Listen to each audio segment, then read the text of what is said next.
Okay, it's time to do some texture review. I'm not going to do any special titles or anything. We're just going to go straight into it. There are 4 different things you need to know. Here are what they are. Number 1, you will be drawing along with me, obviously. So I'm drawing in Sharpie right now. You will be able to draw this in pencil with that in mind. If you prefer Sharpie for some of this, you may do so. Okay, number 1, I want you to draw 2 boxes attached.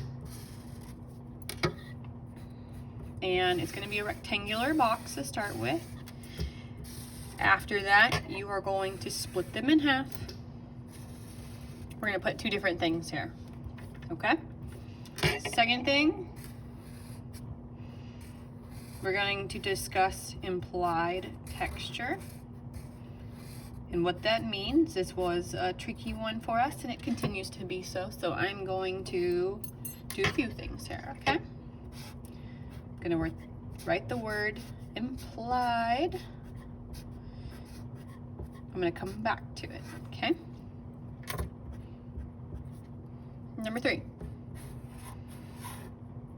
Over here. This is why we don't draw in pen or colored pencils immediately. Or Sharpie, because you struggle with the word sometimes. Or excuse me, in this case, the number doesn't quite work. That's why you would practice first. We're going to do the definition.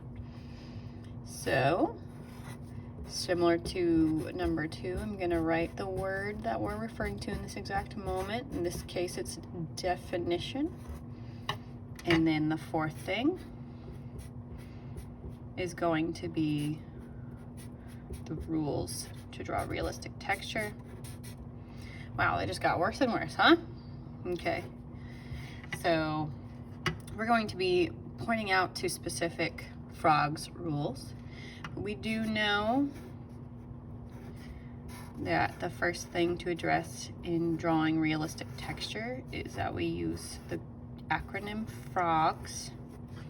If you still don't know what this means you did not use the paper very often, and this could mean your work doesn't look as realistic as it could because you haven't tried to learn what these mean.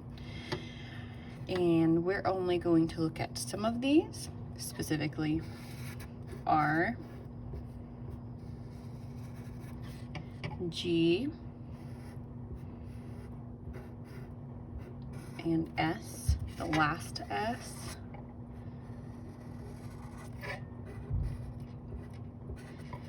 And we know that these are the rules. I'm writing in cursive the word rules, minus my S, because I like to do that kind. R-U-L-E-S is what is stated there. So once you have this, now it's time to fill it in. I am going to switch to my thin tip Sharpie at times and my pencil.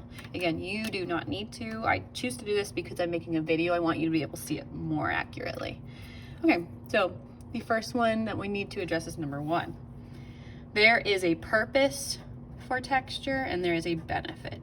You often do very well with the purpose, less so with the benefit. But to be able to discuss drawing realistic texture, drawing the real deal, what things actually look like, specifically their texture, we must acknowledge what these words mean so we can pin it down much more accurately. So the purpose is the reason why we do something. That is the end goal, the point of doing everything. So I'm writing the reason. What is the reason we draw realistic texture on our images? For example, we're gonna refer to the broccoli tree that everybody likes to do for a tree. Broccoli tree without texture. It could be a poorly drawn broccoli, but it could also be a tree. In this case, sometimes texture will not help, but now I'm adding the U shapes, C shapes, parentheses shapes that kind of come with a broccoli tree design. And does it make it better? That's a whole other point, but that's also because it's a broccoli tree. We didn't even draw a tree realistically. I'm trying to darken some of these lines so you can see them a bit better. But we now have texture in this broccoli tree. And if I drew a wood grain on my tree, maybe there's a chance that I would be able to tell that it was more of broccoli than anything else, or a tree more than anything else. In this case, the more I do, the bigger it would be too. I would probably recognize that that is a tree, okay? And then I'm gonna say why we did that here, and then we'll do the benefit. So the reason why I did this, I added this realistic texture to even this cartoony tree, is it because it makes things look more real or more identifiable. That's literally what it says in realistic texture. Real is the beginning of that word. We want reality, okay? Now the benefit is the extra thing, the thing that doesn't really matter, but it's nice to have. So it's like the reward. If I were to do the tree again, I'm not gonna say that this would necessarily work. So that's why when I've done the drawing in the past, it's been a little silly, weird hand. So I'm going to make a hand out of different things really fast. So we have bubbles. We have a curved, angled palm that looks like woven texture. I'm gonna make a pokey thing really fast, as if it's a pokey finger. Remember, this is really small, so I'm not necessarily worried. I'm gonna pretend this is a texture and make it look like some blocks, a normal finger, and then, I see I didn't plan this out, I apologize. Draw the rest of the hand, because I'm still thinking. And we'll make it hairy. It looks kind of like the pokey, but hairy is going upwards. Nobody's done hairy going upwards now that I think about it. All right, so when you add texture, it takes this weird hand, if it had been weird at all, where there are no rules, the outline would have been the same. There would be nothing on the inside. It wouldn't have curved. If you don't do that, then it's just not as interesting. It makes it more cool, more intriguing, more interesting. That's the reward of drawing texture on the inside. Even over here, this was a boring broccoli tree and it just made it more interesting. All right, definition. It has to deal with our senses. So I'm making an eyeball and another one. You must acknowledge that your eye does perceive what something probably feels like. So you do know that, yes, your hand is what is going to guide us. It's about feeling. Feeling, another little slightly cursive version, feeling. But it's also about how you see things. See the texture and feel the texture. Seeing and feeling. The way something looks and feels. So, looking, the way it looks, the way it feels. Okay, implied texture means you have to suggest it. So it's a suggestion of something else. So a suggestion meaning you don't necessarily have the real thing, the real situation. So I'm not going to grab bunny fur, cut it off of a bunny and glue it onto a project that has a bunny drawing. I'm going to suggest that the bunny is fluffy and furry by adding little drawn lines where the bunny should be. So like this. Suggestion. Implying that you look nice today, ... might be suggesting that you don't always look nice. It's an implication of this other message. So I am gonna draw this bunny without knowing. I actually never draw bunnies, so we're gonna pretend like this is gonna be great. All I can say is good luck with your bunny. This one is going to be no texture. I'm gonna do it. I'm gonna do like those little like upwards hands. Bunny. Wow, this is truly awful.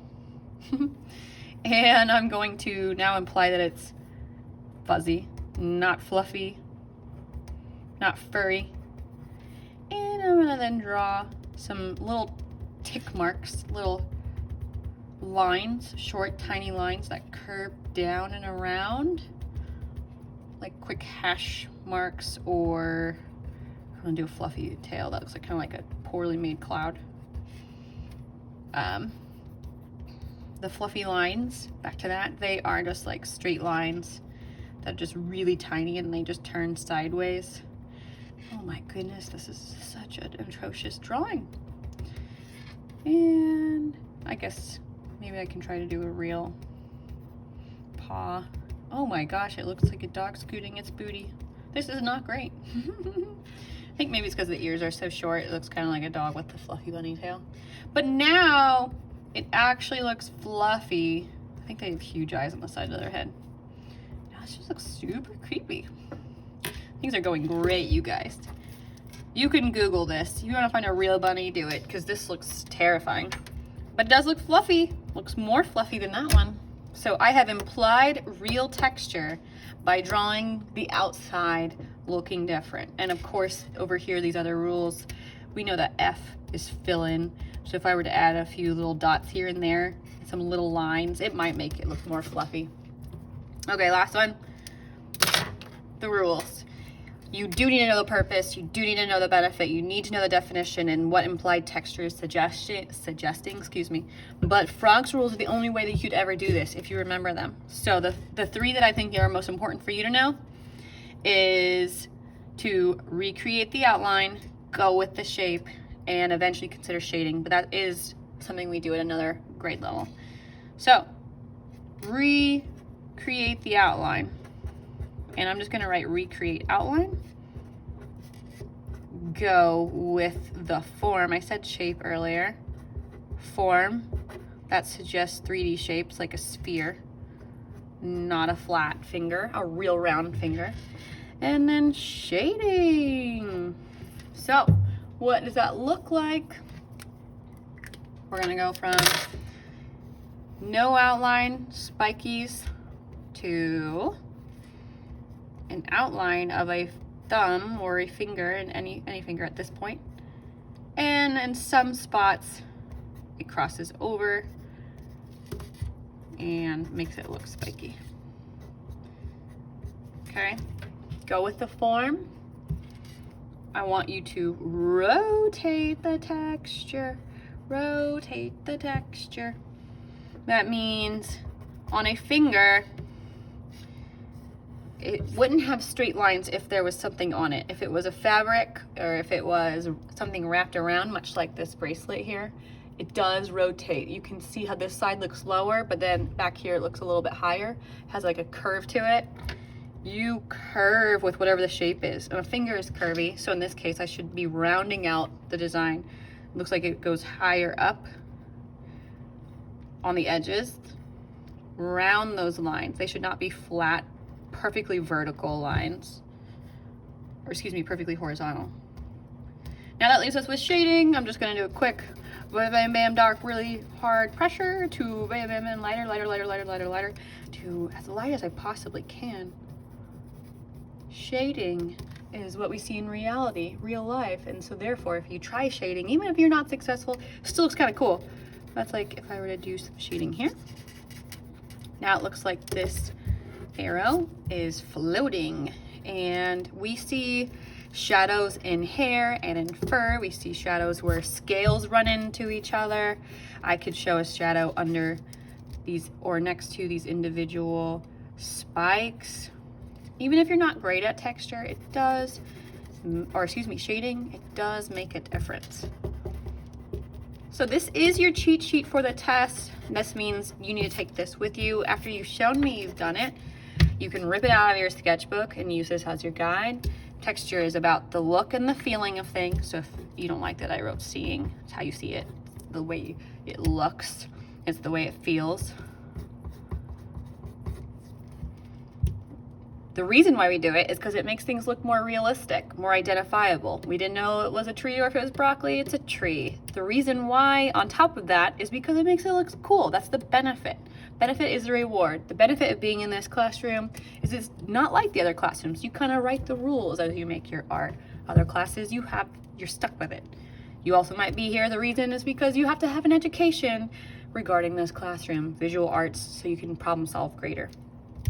Implied textures means no texture whatsoever. By the way you draw it, it might end up looking like it has a texture. And then obviously here are the rules that really make a difference for you. Okay, show me this when you get done, as it says in the directions, and this is your study guide.